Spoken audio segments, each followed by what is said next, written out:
Alam nyo ba na sa basketball hindi lang laro ang nangyayari? These aren't just games, they're battles for pride, dominance, and a piece of Philippine basketball history. Join us as we delve into the 7 most intense rivalries that have shaped the nation's sporting landscape. In number 7, we have University of Santo Tomas versus Ateneo de Manila University. The 2006 UAAP Finals was a classic. Sino ang makakalimot sa Game 3 overtime thriller na ito? UST edged out Ateneo with a heart-stopping 74-71 win. Pero higit pa dyan, itong rivalry na ito ay tumatawid sa court. It influences campus culture, social media trends, and even national discourse. Kapag naglaban ang Growling Tigers at Blue Eagles, parang nagiging usap-usapan sa buong bansa. It is not just about basketball, it is about who owns the moment. In number 6, Ateneo versus University of the Philippines. The Battle of Katipunan ignited in the early 2010, pero lalo itong sumiklab ng parehong tumaas ang level ng kanilang mga basketball programs. Sino ang hindi nagulat noong 2018 finals kung saan winakasan ng UP ang kanilang 32-year title drought? The emotional roller coaster for fans is unmatched. Isipin mo, para sa mga alumni at students, ang bawat game ay parang extension ng school pride nila. Parang gusto mong interviewin ang isang diehard fan para marinig kung paano naapektuhan ng laban na ito ang buhay nila. Every Ateneo UP game is a story of grit and glory.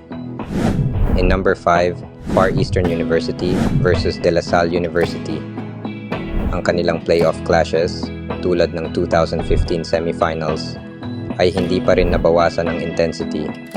FEU's scrappy and relentless play versus La Salle's sleek and disciplined style always creates matchups na sulit panoorin. Laging may fireworks at laging may konting init. In number 4, San Beda University versus Letran College.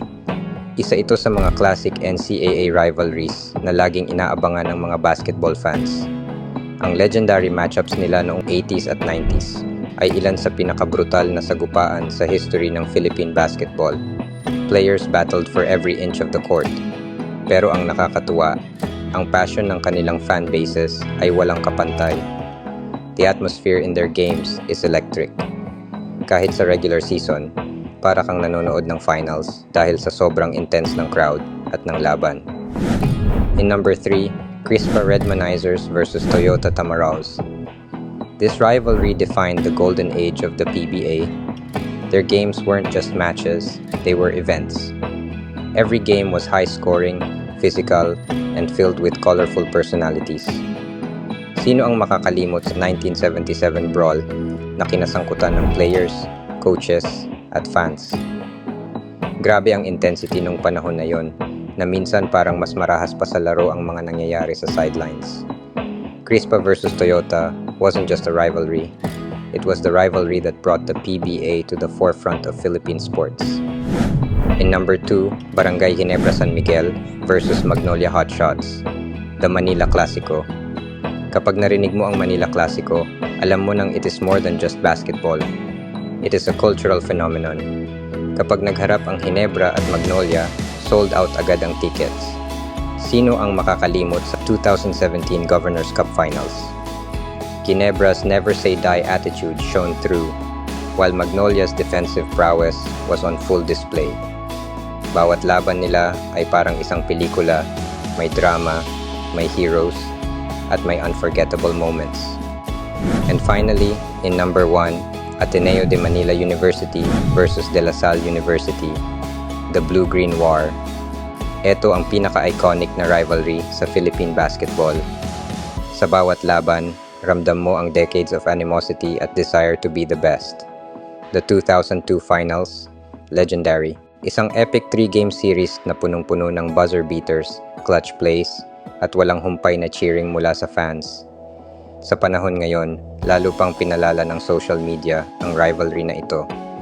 Fans go all out with memes and debates online, creating an entire ecosystem of passion na hindi lang natatapos sa court.